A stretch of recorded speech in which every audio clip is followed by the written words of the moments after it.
একজন college lecturer হয়ে কিনা বিয়ে করব ক্লাস 10 এর একটা বাচ্চা মেয়েকে? বাবা তুমি এটা কিভাবে বলতে পারলে? তার বয়সে বা কত হবে? বড় জোর 15 থেকে 16। কলেজে আমার একটা নাম ডাক আছে। স্টুডেন্ট কলিগরা যখন জানতে পারবে তখন সবাই আমাকে নিয়ে মজা করবে, হাসাহাসি করবে। অসম্ভব, আমি বিয়ে করতে পারবো না বাবা। দরকার হলে চিরকুমার হয়ে থাকবো, তবু ওই বাচ্চা মেয়েকে বিয়ে করতে পারবো না। বাবা বলল, আমি কোনো কথা শুনতে চাচ্ছি না, আর না শুনবো। তোমার দাদু মারা যাওয়ার আগে তোমাদের বিয়ে ঠিক করে গিয়েছিল। মেয়েটার বাবাকে তিনি কথা দিয়েছেন তার নাতের পুত্রবধূ করে ঘরে তুলবেন, তাই তোমার দাদুর কথা রাখতে বিয়েটা তোমাকে করতেই হবে। আমি বললাম, আশ্চর্য, দাদু বললেই সব হয়ে যাবে নাকি? তিনি কথা দেওয়ার আগে আমাকে জিজ্ঞাসা করার প্রয়োজন মনে করেননি। সব থেকে বড় কথা, মেয়েটা নিশ্চয়ই তখন 4-5 বছরের ছিল। এত ছোট বয়সে আমাদের বিয়ে ঠিক করে ফেললো। মেয়েটারও তো পছন্দ অপছন্দের ব্যাপার আছে, তাই না? তাছাড়া দাদু মারা গিয়েছেন, এখন সেসব কথা ভুলে গেলেই তো হয়। বাবা বললো, চুপ করো তুমি, মৃত মানুষের কথা ফেলতে নেই, বিয়ে তোমাকে করতেই হবে, তাও আগামী 2 দিনের মধ্যে। আমি বললাম, হোয়াট? বাবার এমন কাণ্ডে রাগে শরীরটা আমার চলে যাচ্ছে। রেগের সামনে থাকা ফুলদানিটাতে সজোরে লাথি মারলাম। তখনই আমার মা মিনা বেগম ড্রয়িং রুমে এসে হাজির হলেন। রান্না করেছিলেন তিনি। স্বামী ছেলের চিৎকার শুনে ছুটে আসলেন। তাকে দেখে মেজাজ নিয়ে ঝাঁঝালো কণ্ঠে বললাম, মা প্লিজ তুমি আবার এখন শুরু করে দিও না, আমাকে কিছু না বলে বাবাকে বুঝাও। মিনা বেগম গাইগুই করে ব্যতিব্যস্ত নৈকট্যে এসে দাঁড়ালেন। ক্রোধান্বিত ছেলের মাথায় হাত রেখে বোঝানোর স্বরে বললেন, রাজি হয়ে যা বাবা, বিয়ে নিয়ে তো তালবাহানা করিস কেন? বিয়ের কথা তুললে সবসময় তোর একটা না একটা বাহানা থাকেই, আমাদের উপর বিশ্বাস নেই তোর? অপর প্রান্ত থেকে যথাযথ প্রত্যুত্তর আসে না। হতাশার শ্বাস ছাড়লেন মিনা বেগম। বিরস মুখে বললেন, তুই তো তোর বাবাকে চিনিস, তেরা মার্কা লোক। তিনি যখন বলেছেন তোদের বিয়ে দিবে, তুমি বিয়ে দিয়েই খেলতে হবেন। তাছাড়া মেয়েটা ভীষণ আদরে, কি সুন্দর নিষ্পাপ চেহারা, নিদারুণ তার মায়াবী চোখ, ভীষণ শান্তশিষ্ট ভদ্র মেয়ে, খুব লক্ষ্মী মেয়েটা। বিশ্বাস না হলে ছবি দেখতে পারিস। আমি বললাম, মা তুমি কেন বুঝতে চাইছো না? আমার দিকটা একবার ভাবো। মা বলল, ভাবার কিছু নেই, খলিল সাহেবকে তো দাদু যখন কথা দিয়েছেন তখন সেই কথা রাখতেই হবে। মেয়েটার বাবার শরীরে তেমন ভালো নেই, তিনি মেয়েকে এত তাড়াতাড়ি বিয়ে দিতে চাননি। গ্রামে থাকে, বুঝতেই তো পারছিস, মেয়েরা একটু বড় হলে পাড়া প্রতিবেশীর নানান কথা বলে। মেয়েটার চাচাতো ভাইয়ের কোন নজর পড়েছে তার উপর। দল বেঁধে গ্রামের বাজে ছেলেরাও মেয়েটাকে উত্ত্যক্ত করে।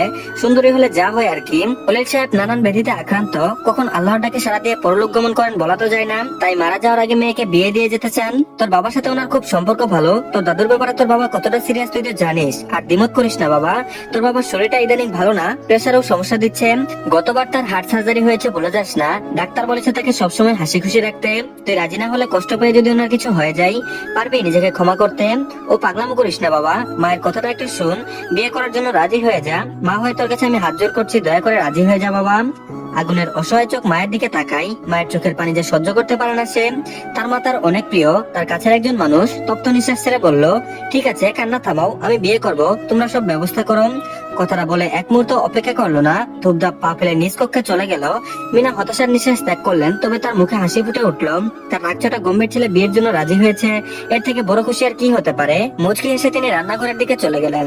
3 সন্তানের মধ্যে আগুন বাবা মায়ের বড় সন্তান। বোন ময়ূরী মেডিকেল সেকেন্ড ইয়ারের স্টুডেন্ট, ভাই আইমান অনার্স সেকেন্ড ইয়ারে পড়ছে। মূলত এরা দুজন জমজ। রাশেদ শিকদার একজন সফল ব্যবসায়ী, নিজেদের বড় 2টা শপিং মল আছে, সেগুলোই দেখাশোনা করেন তিনি। আগুন এখন তাকে কাজ করতে না করে বাড়িতে থেকে রেস্ট নিতে বলে, কিন্তু ভদ্রলোক কাজ করতে পছন্দ করেন, ছেলের কথা শুনতে তিনি নারাজ। অবশ্য আগুন প্রায়শই সুযোগ পেলে বাবার কাছে হেল্প করে। আর এদিকে বড়সড় একটা গাড়ি এসে থামলো কাঁচামাটির রাস্তায়। এখান থেকে হেঁটে নির্দিষ্ট গন্তব্যে পৌঁছতে হবে। প্রায় 9 ঘন্টা জার্নি করে আগুন তার পরিবার নিয়ে গ্রামে এসে পৌঁছেছে, কনের বাড়ি গ্রামে। এখানে আগুনের বিয়েটা হবে। যদিও বিয়েটা আর 2 দিন পর হওয়ার কথা ছিল, কিন্তু আগুন রাজি হয়েছে শুনে রাশেদ শিকদার আর দেরি করেননি। তার পরদিনই বিয়ের জন্য প্রস্তুতি শুরু করে দিয়েছেন। ছেলের মন বোঝা বড় দায়, বলা তো যায় না, এখন রাজি হয়েছে, পরে যদি আবার বেঁকে বসে তখন। আগুনের বাবা কোনো রিস্ক নিতে চান না, যত দ্রুত সম্ভব ছেলের বিয়ে দিতে চান। খলিল সাহেব অনেক গরিব, 3 বেলা খাওয়ার মতো মোটামুটি সচ্ছল পরিবার তার, তবে মেয়েকে ধুমধাম অনুষ্ঠান করে বিয়ে দেওয়া তার পক্ষে সম্ভব না। রাশেদ শিকদারও বিষয়টা বুঝতে পারেন, তিনি এত ঘটা করে বিয়ে অনুষ্ঠান করতে চান না। খলিলের এমনিতে অসুস্থতার জন্য বেশি টাকা পয়সা খরচ হচ্ছে, এত আয়োজন করে মেয়েকে বিয়ে দেওয়ার চারটিখানি কথা না। এতে বিশাল বড় একটা চাপ পড়বে খলিল সাহেবের পরিবারের উপর। কি দরকার অসুস্থ মানুষটাকে এত প্রেসার দেওয়ার? তাই বিয়েটা খুব ছোট করে সাধারণ ভাবেই দিতে চান। যদি আগুন চাই তখন না হয় ওনাদের বাড়িতে বড় করে বউ ভাতের আয়োজন করবে। আতিফা বানু বলল, কিরে মোমকে তোদের এখনো সাজানো হয়নি? বরপক্ষের লোকেরা তো চলে এসেছে, জলদি কর তোরা, মোমকে তৈরি করে দেন। মোমের মা আতিফা বানু কথাটা বলে তাড়াহুড়ো করে ঘর থেকে বেরিয়ে গেলেন। কত কাজ পড়ে আছে, স্বামী অসুস্থ বলে একা হাতে সবকিছু সামলাতে হচ্ছে তাকে। মোম মায়ের চলে যাওয়ার দিকে অশ্রুসিক্ত নয়নে তাকিয়ে আছে। সে এখন বিয়ে করতে চায় না, পড়াশোনা করতে চায়। যার সাথে বিয়ে হবে সে যদি পড়াশোনা করতে না দেয়। গ্রামের মানুষ বলে মেয়ে মানুষেরা তো পড়াশোনা করার দরকার হয় না, শুধু স্বামীর সংসার করা তাদের একমাত্র লক্ষ্য হওয়া উচিত। মোম এসব কথা মানতে নারাজ। সে বিশ্বাস বিশেষ করে মেয়েরাও ছেলেদের মতো পড়াশোনা করে নিজের পায়ে দাঁড়াতে পারে, ভাগ্যের মনে হয় আর পড়ালেখা নেই তার। যার সম্পর্কে মমের বিয়ে ঠিক হয়েছে সে তাকে দেখেনি, তার সম্পর্কে তেমন কিছুই জানে না, শুধু জানে সে একজন কলেজের প্রফেসর। মমের চোখ দিয়ে পানি পড়ছে, মুসলেও বেহায়া চোখ দুটো আবার ভিজে ওঠে। কোনোভাবে যদি বিয়েটা আটকানো যেত। বাবার অসুস্থতার জন্য তার মুখের দিকে চেয়ে সে বিয়েতে মত দিয়েছে। পাশে তার ছোট বোন মুনিয়া বসা, বোনের বিয়ে বলে তার আনন্দের শেষ নেই। 11 বছর বয়স, খুব চঞ্চল প্রকৃতির মেয়ে। বর এসেছে শুনে সে বর দেখতে বাইরে চলে গেল। সকল নিয়ম কানুন মেনে কিছুক্ষণের মধ্যে বিয়ে নামক পবিত্র বন্ধনে আবদ্ধ হলো আগুন আর মম। বিদায়ের ঘন্টা বেজে গিয়েছে, সময় এসে গিয়েছে বাবার বাড়ি ছেড়ে শ্বশুর বাড়ি যাওয়ার। মম কাঁদছে, বাদ ভাঙা কান্না তার। ওর মা বোনও কাঁদছে। মমের একটা হাত আগুনের হাতে শক্ত মুঠোয়। খলিল সাহেব মেয়ের হাত জামাইয়ের হাতে তুলে দিয়েছেন। তার চোখে পানি, অশ্রু চোখে চেয়ে আগুনকে বললেন, আমার মেয়েটা খুব ছোট বাবা, বড় আদরে মানুষ করেছে আমার মমকে। মেয়েটা আমার বড্ড অবুঝ, নিজের অসুস্থতার কথা চিন্তা করে এত ছোট বয়সে বিয়ে দিয়ে দিচ্ছি। ওর কোনো বড় ভাই নেই যে আমার অনুপস্থিতিতে ওদের দেখবে। কিছু করার নেই, পরিস্থিতির শিকার আমি। ও কোনো ভুল বা অন্যায় করলে রাগ করো না, সুন্দর করে বুঝিয়ে দিও। ভালোভাবে বুঝিয়ে দিলে আমার মেয়ে বুঝবে। অনেক বুদ্ধিমতী আমার মেয়ে, ওকে কখনো কষ্ট দিও না বাবা, একটু মানিয়ে নেওয়ার চেষ্টা করো। ভালো রেখো আমার মমকে। আমার মেয়েটা বড় হওয়ার আগে পাঠিয়ে দিচ্ছি পরের ঘরে। বলতে বলতে কান্না করে দেন তিনি। বাবার চোখে পানি দেখে মম হাওয়া করে কান্না করে ওঠেন। খলিল সাহেবের কাঁধে বর্ষার হাত রেখে গম্ভীর কণ্ঠে আগুন বলল, জি আমি আমার সবটা দিয়ে চেষ্টা করবো আপনার মেয়েকে ভালো রাখার, দোয়া করবেন বাবা। বলে গাড়িতে উঠে পড়ে। মমের মা মমকে বুঝিয়ে দিয়ে গাড়িতে তুলে দেয়। গাড়িতে ওঠার পর মমের কান্না থামেনি, ফুপিয়ে ফুপিয়ে কাঁদছে। আগুনের বিরক্ত লাগছে। কান্না করার কি আছে? কেউ কি তাকে মেরেছে নাকি কারো কাছে বিক্রি করে দিয়েছে যে এভাবে কাঁদতে হবে? রুকুজকে ফোন দেখায় মনোযোগ দিল সে। মমের পাশে ময়ূরী বসেছে। সে একটা টিস্যু পেপার মমের নিকট এগিয়ে দিল। মম টিস্যু নিয়ে চোখ মুখ মুছে নিয়েছে। আর চোখে আগুনের দিকে একবার চেয়ে ময়ূরীকে কিছু বলার চেষ্টা করছে, কিন্তু বলতে পারছে না। মনের মধ্যে দ্বিধা কাজ করছে। ময়ূরী বুঝতে পেরে বলল, ভাবি তোমার কিছু চাই? কোনো সমস্যা হচ্ছে? মম ইতস্তত বোধ করে বলল, আপু আমার গরম লাগছে, কেমন গা গোলাচ্ছে, আমাকে জানলার পাশে বসতে দিবে প্লিজ? ভাইয়ের দিকে তাকালো সে। আগুন ফোন নিয়ে ব্যস্ত, তার এদিকে কোনো খেয়াল নেই। স্মিথ হেসে বলল, হ্যাঁ নিশ্চয়ই। বলে ড্রাইভারকে গাড়ি থামাতে বলল। গাড়ি থামাতেই মমকে জানলার পাশে সিটে বসতে দিয়ে সে ভাইয়ের পাশে বসলো। এতক্ষণ মম আগুন আর ময়ূরের মাঝখানে বসেছিল। বাসায় পৌঁছাতে প্রায় আরো 4 থেকে 5 ঘন্টা লাগতে পারে, তাই মাঝপথে সবাই হালকা কিছু খেয়ে নিয়েছে। মম তেমন কিছুই খায়নি, শুধু পানি ছাড়া। গাড়িতে উঠে বমি করার অভ্যাস আছে তার, সেজন্যই খায়নি। গাড়ি পুনরায় গন্তব্যের উদ্দেশ্যে ছুটে চলেছে। জানালা খোলা থাকায় বাইরে থেকে বাতাস গাড়ির ভেতর প্রবেশ করছে। মন প্রাণ জুড়িয়ে যাচ্ছে মমের। চারিদিকে আবছা অন্ধকার, হয়তো কিছুক্ষণের মধ্যে মাগরিব আজান দেবে।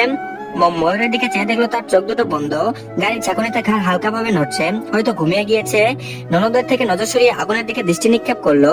তার নজর ফোনের দিকে। ফোনের হালকা আলোয় মুখশ্রীটা স্পষ্ট দেখা যাচ্ছে। কি সুন্দর তার স্বামী, একদম রাজপুত্রের মতো চেহারা। গালে হালকা চাপদারি, ফর্সা মুখশ্রীতে বেশ মানিয়েছে।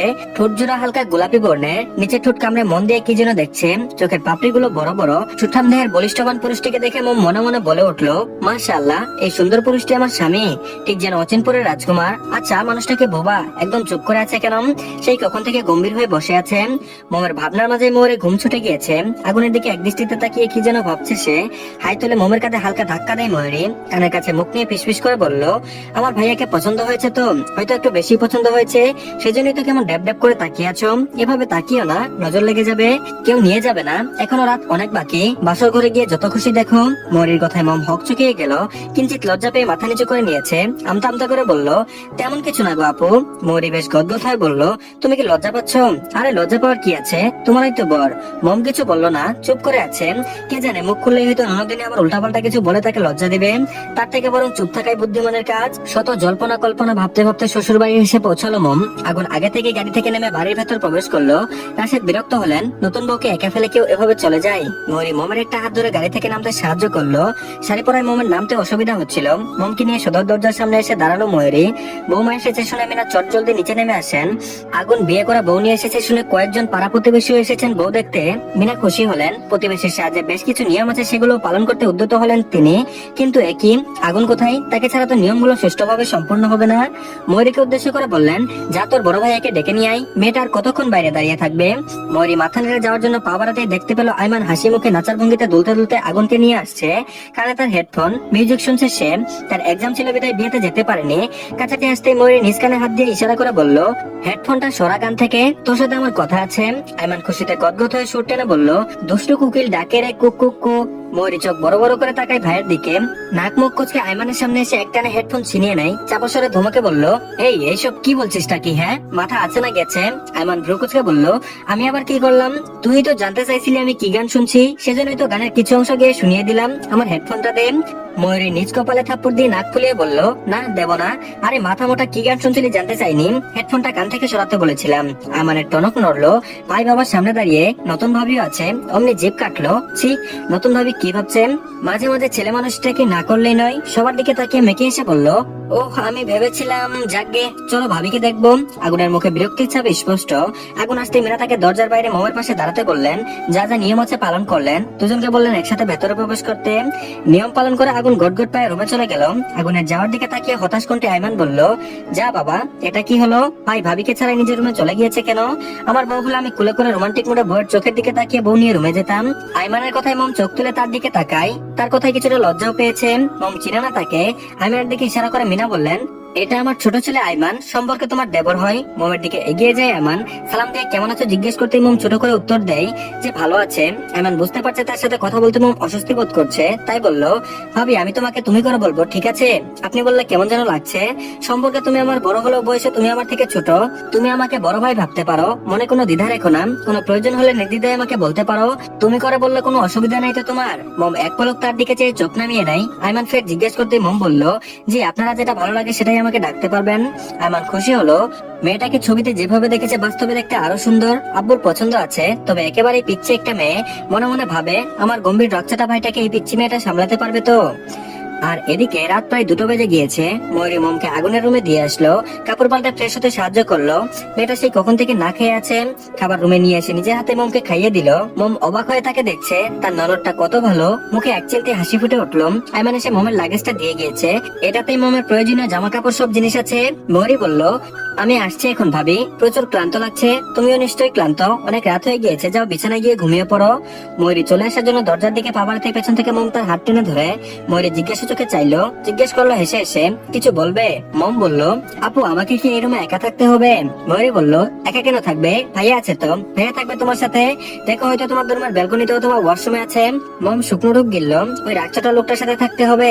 কিছু ভুল হলে যদি মমকে মারে? মম দেখেছে গ্রামে থাকতে ওর এক বান্ধবীর বিয়ে হয়েছিল, শ্বশুর বাড়িতে যাওয়ার প্রথম দিনে তার স্বামী তাকে মেরেছিল। ভেবে কাঁদো কাঁদো মুখে বলল, আমি ওনার সাথে থাকবো না, আমার ওনাকে ভয় লাগে, আমি তোমার সাথে ঘুমাবো। মমের কথায় ময়ূরী হেসে ফেললো। মমের থুতনিতে হাত রেখে বলল, ভয় পাওয়ার কি আছে, সে তোমার স্বামী। বিয়ের পর স্বামীর ঘরে মেয়েদের ঘর, সারা জীবন স্বামীর ঘরে তার সাথেই থাকতে হয়, এটাই নিয়ম। তাছাড়া আমার ভাই খুব ভালো মানুষ, একটু রাগী, তবে তার মনটা অনেক ভালো। ভাইয়া যেটা বলবে সব শুনে চললে তোমাকে অনেক ভালোবাসবে, আদর করবে। তার কথা না শুনলে সে অনেক রেগে যায়। মোমের শরীর কাটা দিয়ে উঠলো, ওই গম্ভীর লোকটার সাথে থাকতে হবে ভাবতেই বুকের ভেতর দগদগ করে উঠছে। ময়ূরী আরো কিছু কথা বুঝিয়ে নিজের রুমে চলে গেল।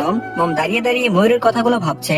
তখন ওয়াশরুমের দরজা খুলে আগুন বেরিয়ে আসে, কোমরে একটা টাওয়েল পেঁচানো, শাওয়ার নিয়েছে সে। মাথার চুল থেকে টপ টপ করে বৃষ্টির পানির ফোঁটার মতো পানি পড়ছে মুখে, সেখান থেকে গড়িয়ে পড়ছে ওদাম বুকে। মম তাকায় আগুনের দিকে, বুকের মধ্যে ঘন কালো লোমগুলোর দিকে নজর পড়তে মোমের বুকের ভেতর ধিমধাম শব্দ হতে থাকে। পানির ফোঁটাগুলো মুক্তার মতো চকচক করছে। পেটানো শরীর, লম্বা চৌড়াটি বলিষ্ঠবান পুরুষটিকে দেখে নিঃশ্বাস আটকে আসার উপক্রম। মম সঙ্গে সঙ্গে দৃষ্টি ফিরিয়ে নেয়, হাত পা মৃদু কাঁপছে। ড্রেসিং টেবিলের সামনে এসে দাঁড়ায় আগুন, অন্য একটি তোয়ালে নিয়ে মাথায় চুল সহ শরীর মুছতে থাকে। আয়নায় মোমের ভীতি লজ্জাকর মুখ দেখে গম্ভীর কণ্ঠে বলে উঠলো, সঙ্গের মতো দাঁড়িয়েছো কেন, যাও বিছানায় ঘুমিয়ে পড়ো। মম শুনতে পেয়েছে নাকি বোঝা গেল না, একই জায়গায় ঠায় দাঁড়িয়ে ট্রাউজার পরে গায়ে টি শার্ট জড়িয়ে মোমের সামনে এসে দাঁড়ায় আগুন। 6 ফুট লম্বা আগুনের বলিষ্ঠ শরীরের সামনে মোমকে চুনোপুটি মনে হচ্ছে। আগুনের বুক পর্যন্ত হবে, ওর বয়স অল্প, ভবিষ্যতে আর একটু লম্বা হলেও হতে পারে। মোম ঘন ঘন চোখের পলক ঝাপটাচ্ছে, ঠোঁট দুটো মৃদু কেঁপে কেঁপে উঠছে। হাতে দুটো স্বর্ণের চুড়ি, নাকি ছোট্ট একটি পাথরের নোজপিন, লাইটের আলোয় চকচক করছে। গায়ে কলা পাতা রঙের সুতি শাড়ি, ফর্সা গায়ে ভালো মানিয়েছে। চুলগুলো বেনুনি করা, যা কোমর ছড়িয়ে হাঁটু পর্যন্ত চলে গিয়েছে। বোঝাই যাচ্ছে মেয়েটার চুল অনেক লম্বা। তীক্ষ্ণ দৃষ্টিতে চেয়ে মমকে খুঁটিয়ে খুঁটিয়ে দেখছে সে। প্রকুতকে মৃদু ধমকে বলল, এই মেয়ে কি ব্যাপার, চুপ করে দাঁড়িয়ে আছো কেন, আমি তোমাকে কিছু বলেছি শুনতে পাওনি? ধমকে মম হালকা কেঁপে উঠলো, কাপা কণ্ঠে উচ্চারণ করলো, জি জি। আগুন বিরক্ত হলো, তার মানে এই মেয়ে তার কথা শুনতে শুনতে পাইনি? অদ্ভুত। নিজেকে সামলে গম্ভীর কণ্ঠে বলল, কি জি জি করছো? তোমাকে আমি কি বলেছি শুনতে পাওনি? মম মাথা নিচু করে নিল, মিনমিন করে বলল, দুঃখিত, আমি শুনতে পাইনি। জি বলুন, কি বলবেন? আগুন অবাক হয়ে তাকায় তার দিকে। কি বলে এই মেয়ে? একটা কথা এতবার বলা লাগবে? মেজাজ খারাপ হলো আগুনের। দাঁতে দাঁত চেপে বলল, কয়টা বেজেছে জানো? আর কয়েক ঘন্টা পরে সকাল হয়ে যাবে। যাও গিয়ে ঘুমিয়ে পড়ো। মম বিছানার দিকে যাওয়ার জন্য এক পা বাড়ালো। আগুন পেছন থেকে ডেকে ওঠে।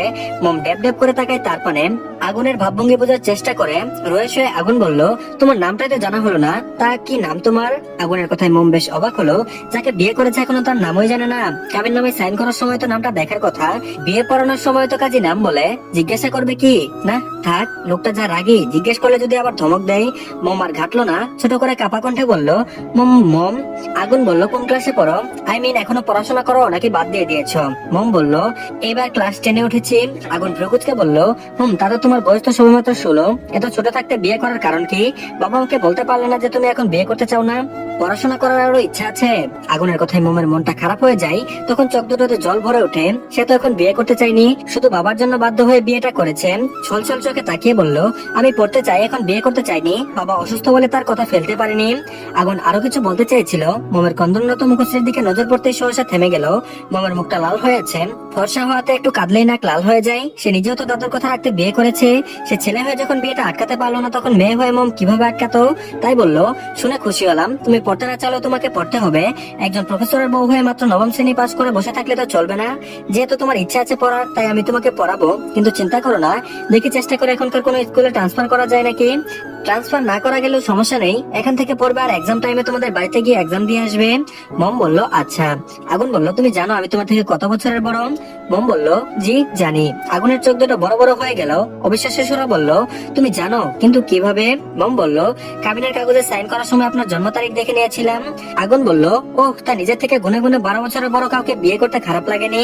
মম বলল, খারাপ লাগবে কেন? গ্রামের এক কাকি বলেছেন মেয়েদের থেকে ছেলের বয়স একটু বেশি হয়, এতে অসন্তোষ হওয়ার কিছুই নেই। তাছাড়া আমার ভাগ্যে যা ছিল তাই হয়েছে, সেটা বদলানোর ক্ষমতা তো আমার নেই। আল্লাহ তাআলা আপনার সাথে আমার ভাগ্য জুড়ে রেখেছিলেন। তিনি উত্তম পরিকল্পনাকারী, তিনি যা করেন ভালোর জন্যই করেন। তো ধন্যবাদ সবাইকে। নতুন গল্পটির প্রথম পার্ট কেমন লাগলো? যদি পরবর্তী পার্ট চান সেটা কমেন্টে জানাবেন। আর যদি গল্পটি ভালো না লাগে সেটাও কমেন্টে জানিয়ে দিবেন। আর পরবর্তী পার্ট কন্টিনিউ করবো না। তো ধন্যবাদ সবাইকে। সবাই চ্যানেলটিকে সাবস্ক্রাইব করে দিন আর ভিডিওতে একটা লাইক দিন। ভালো থাকবেন সবাই। আল্লাহ হাফেজ।